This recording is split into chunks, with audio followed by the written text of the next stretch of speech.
সফল একাদশীর শুভ তিথিতে আপনি 5টি টোটকা ভক্তি এবং নিষ্ঠার সাহায্যে যদি পালন করতে পারেন, জীবনে নানা রকম সমস্যা থেকে আপনি মুক্তি পাবেন।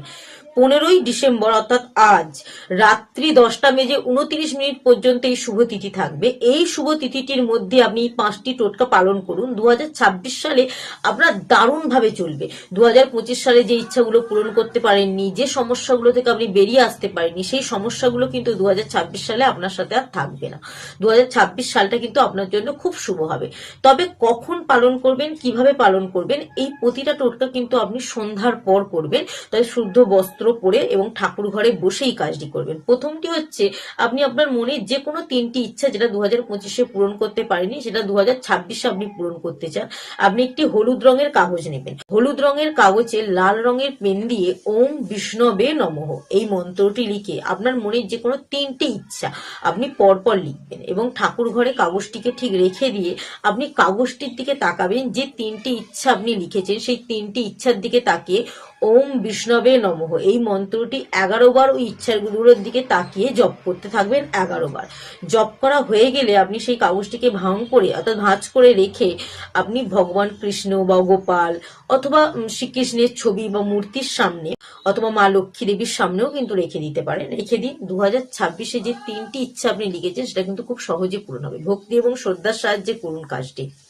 এরপর আপনি এই দিন এই শুভ তিথিতে সন্ধ্যার পর শঙ্খর মধ্যে কিছুটা পরিমাণ গঙ্গা জল, কিছুটা পরিমাণ হলুদ গুঁড়ো এবং কাঁচা দুধ নিয়ে আপনি অভিষেক করাবেন। কাকে? আপনার বাড়িতে যদি কোনো গোপাল ঠাকুরের মূর্তি থাকে, সেই মূর্তিকে যদি আপনি অভিষেক করাতে পারেন, তাহলে কিন্তু আপনার সংসারের মধ্যে থাকা নেতিবাচক প্রভাব আস্তে আস্তে কমতে শুরু করবে। এই শুভ তিথিতে অর্থাৎ রাত্রি ঘুমাতে যাওয়ার আগে তুলসী গাছের গোড়ায় একটি ঘিয়ের প্রদীপ জ্বালাবেন। ঘিয়ের প্রদীপটা জ্বালিয়ে রাখবেন এবং সেটা সারা রাত জ্বলতে দেবেন।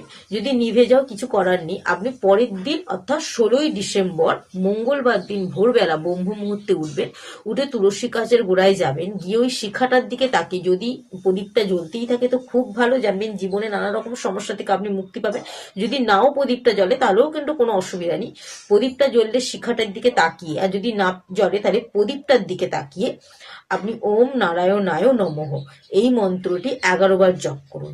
এতে কি হয়? আপনার কর্মক্ষেত্রে স্থিরতা বজায় থাকে। কর্মক্ষেত্র কিন্তু 2026 সালে আপনার নানা রকম সমস্যা থেকে আপনি মুক্তি পাবেন। যে কোনো সমস্যা যদি হয়েও থাকে, সে থেকে কিন্তু আপনাকে মা লক্ষ্মী দেবী আর তুলসী মা আস্তে আস্তে কিন্তু সুরক্ষিত করে দেবেন। তবে এটা কিন্তু ভক্তি ভরে করবেন। করার পর আপনাকে মাথায় রাখতে হবে, এটা করার পর প্রদীপটাকে মাটির প্রদীপ যদি হয় খুব ভালো, মাটির প্রদীপটাকে কোনো অশ্বত্থ গাছের গোড়ায় কিন্তু রেখে দিয়ে চলে আসবেন। এই সফল একাদশীর শুভ তিথিতে সন্ধ্যার সময় আপনি কি করবেন?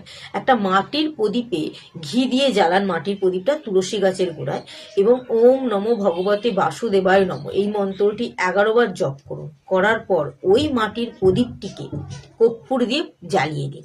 জ্বালিয়ে দেবার পর সেটাকে আপনি যে কোনো গাছের পবিত্র গাছের গোড়ায় রেখে আসুন। এতে কি হয়? আপনার সংসারের মধ্যে যদি নানা রকম নেতিবাচক প্রভাব থাকে, আপনার মধ্যে যদি কোনো নেতিবাচক প্রভাব থাকে, সেটা কিন্তু আস্তে আস্তে দূর হয়ে যাবে মা লক্ষ্মী দেবীর কৃপায়। সফল একাদশীর দিন যখন ভগবান বিষ্ণুদেবের পুজো হবে, তখন আপনি এক মুঠো ধান, যে ধান আপনি নতুন বাড়িতে নিয়ে এসেছেন, সেই ধান এক মুঠো নেবেন এবং একটি হলুদ রঙের মিষ্টি ফল আপনি ভগবান বিষ্ণুদেবকে নিবেদন করবেন।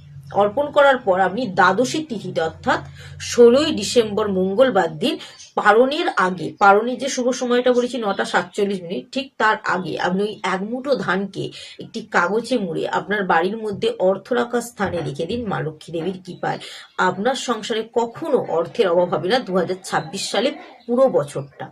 এবং এই যে হলুদ রঙের ফল আপনি নিবেদন করেছেন, এটাকে প্রসাদ হিসাবে আপনি এবং আপনার পরিবারের ব্যক্তিরা কিন্তু গ্রহণ করতে পারেন, বা কোনো গরিব ব্যক্তিকে কিন্তু এটি প্রসাদ হিসাবে নিবেদন করতে অর্পণ করতে পারেন। তো এই 5টি টোটকা যদি আপনি নিষ্ঠা এবং ভক্তির সাহায্যে পালন করতে পারেন, জীবনে নানা রকম সমস্যা থেকে কিন্তু আপনি মুক্তি পাবেন। তবে কিন্তু আপনাকে মাথায় রাখতে হবে, ভক্তি এবং নিষ্ঠার সাহায্যে করলে জীবনে নানা রকম সমস্যা থেকে মুক্তি পাবেন। যদি একটা কথা বলে রাখি, আজকে যারা স্নান করে ফেলেছেন সফল একাদশীর শুভ তিথিতে, তাদেরকে বলছি না, যারা এখনো স্নান করেননি তারা অবশ্যই স্নানের জলে কিছুটা পরিমাণ হলুদ মিশিয়ে, কাঁচা হলুদকে বেটে অর্থাৎ থেঁতো করে সেই রসটা মিশিয়ে যদি স্নান করতে পারেন, নানা রকম শুভ প্রভাব আপনার জীবনে পড়বে।